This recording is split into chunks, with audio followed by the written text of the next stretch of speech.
Hey Rob, how's it going? Yeah, good. Good, good. Well, welcome to our second podcast where we're here to talk about dance and dancing in Red Deer and Country Pride Dance Club. Yeah, this is just going to be a short one, kind of an introductory as far as all of the topics that we've come up with so far, and we'd like to encourage people if they watch this and they've got some burning questions, they'd like us to talk about a podcast topic to shoot us a message and let us know. Absolutely, because there is a lot to talk about, and I'm sure we haven't thought of all of it, but we have thought of a lot. We've got a list here going. It's tremendous. So I'll just start off with number one. Well, the first thing that we'd like to cover would be fear of taking dance lessons.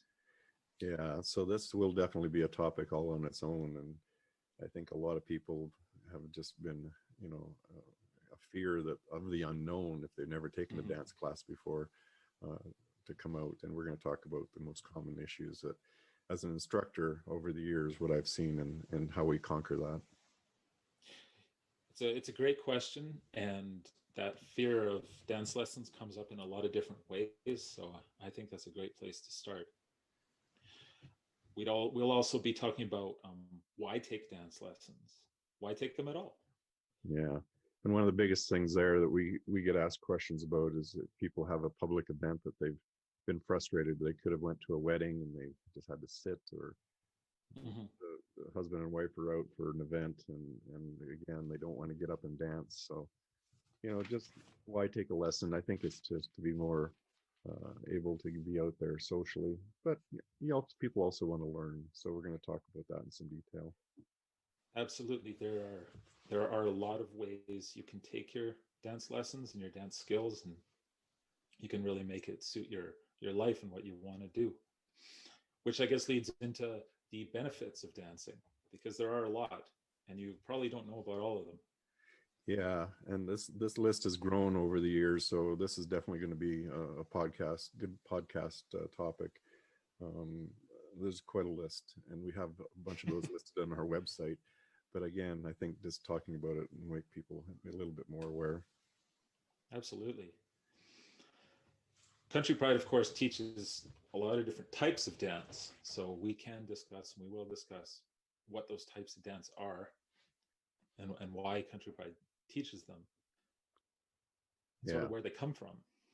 yeah, we'll give a little bit of a brief history on them. Obviously, the most popular is two-step, but even line dancing, even Mm-hmm. though it's not one of the ones we do on a rotational basis, with all the other 8 or 10 dances that we teach.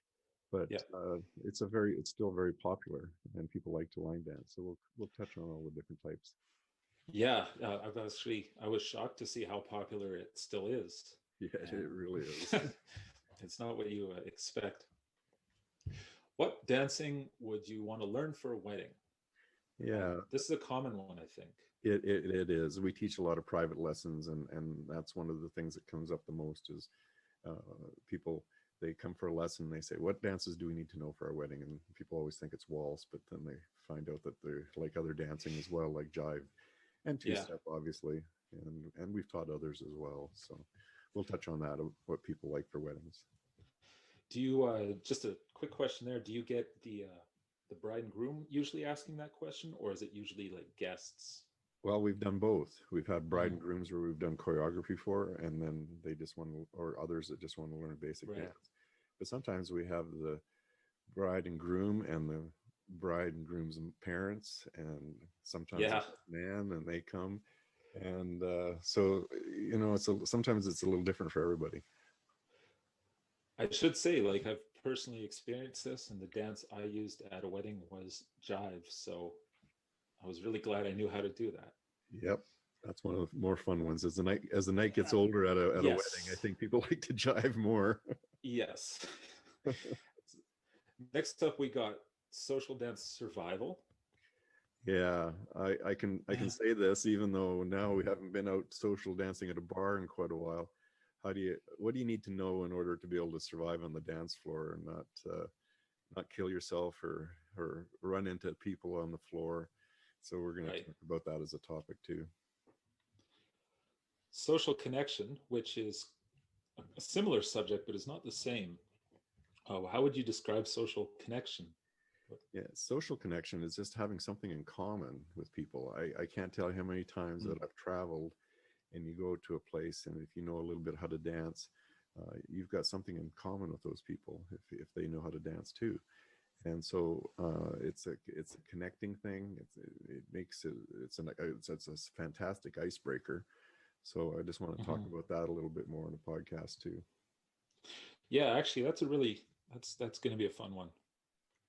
I hope I'm in on it because there's going to be a lot of podcasts. What types of music do we dance to? Oh, that question we get asked the most. So we're going to spend a little bit Mm, of time on that one. Uh, what do you dance to this song? What do you dance to that song?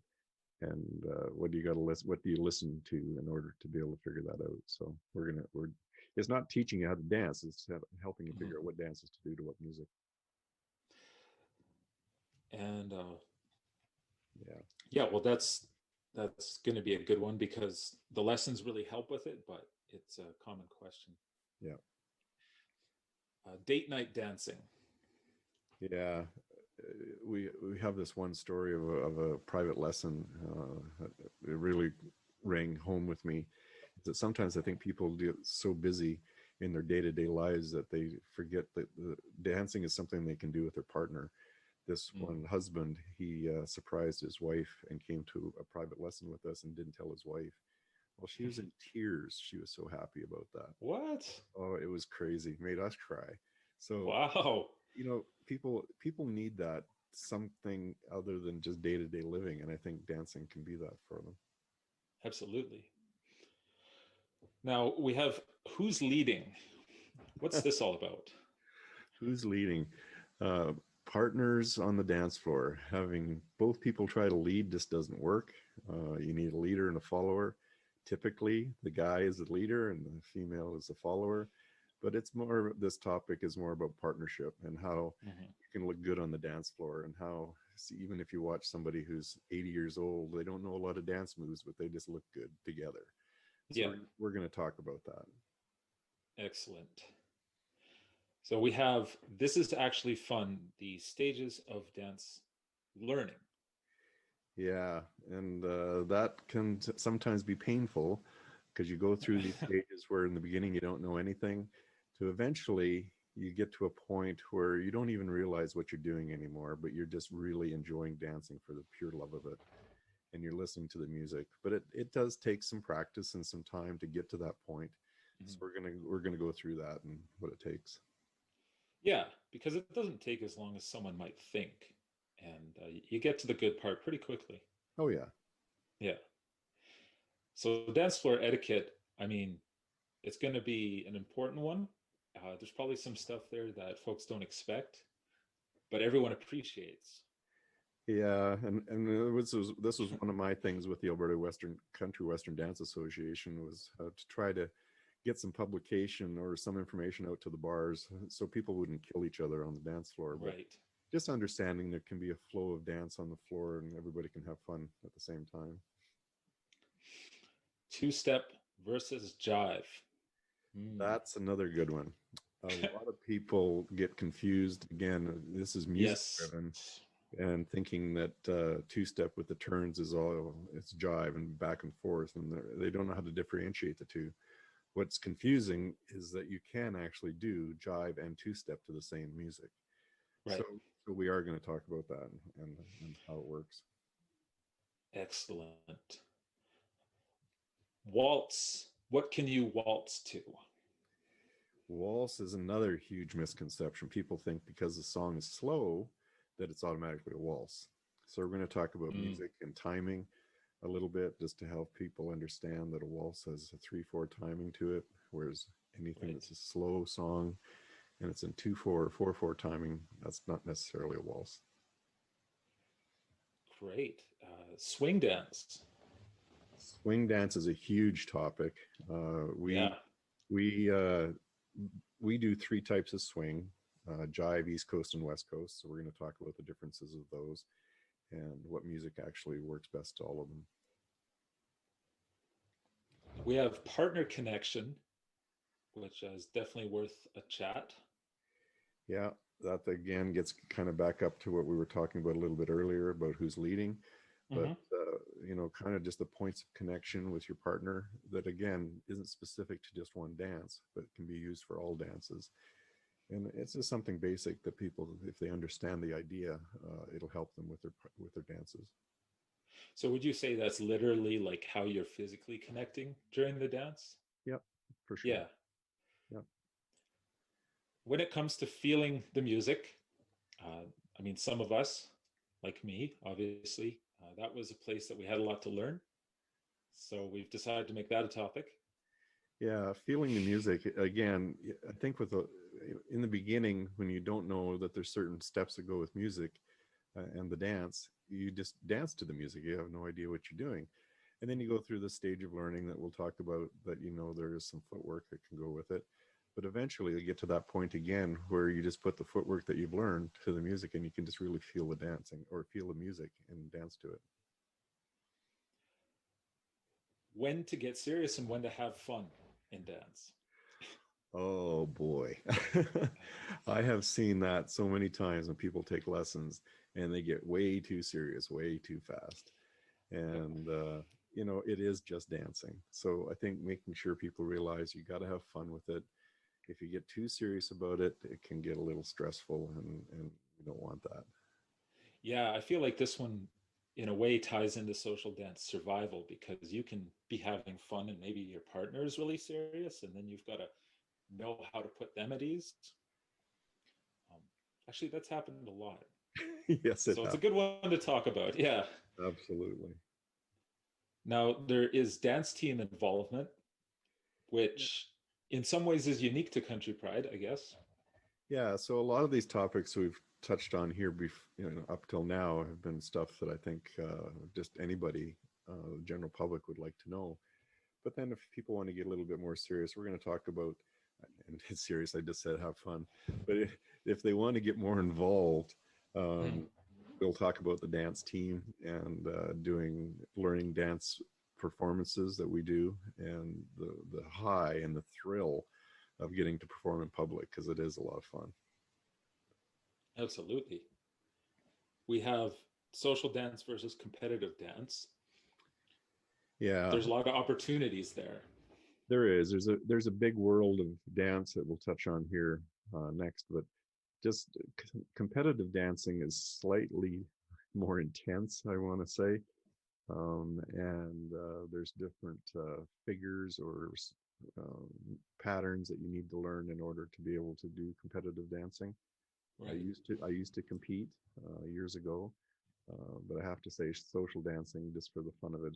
I mean, it can still be a lot of moves, and you can learn how to do stuff, with choreography, but Mhm. it just doesn't have to be quite as intense. And Right. you're not competing against anybody. It's just for yourself. Now there is the history, or I guess the legacy of dance in Alberta, because a lot has gone on. A lot of people work in dance in Alberta, and that's going to be a fun one to talk about. That's something you've seen a lot of. Being involved over the time period that I have, I've really seen it change a lot over the last how many years? Yeah. I'm not going to say. I don't know. Well, I've been with Country Pride for 30. So before that, yeah, it's probably closer to 40 years I've been involved with dancing here in Alberta.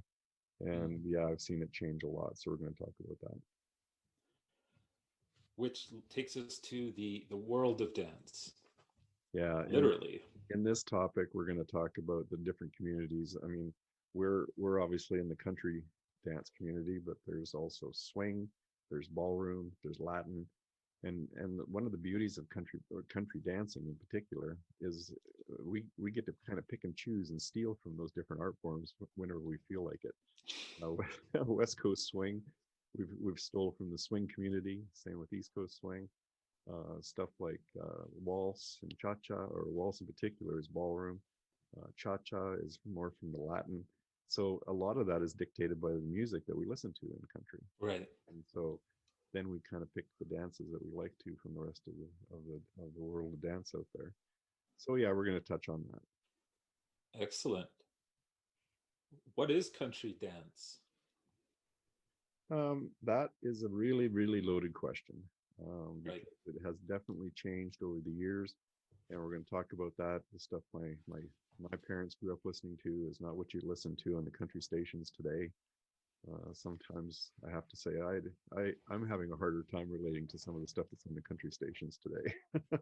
But I guess that's because I've been doing this for 40 years.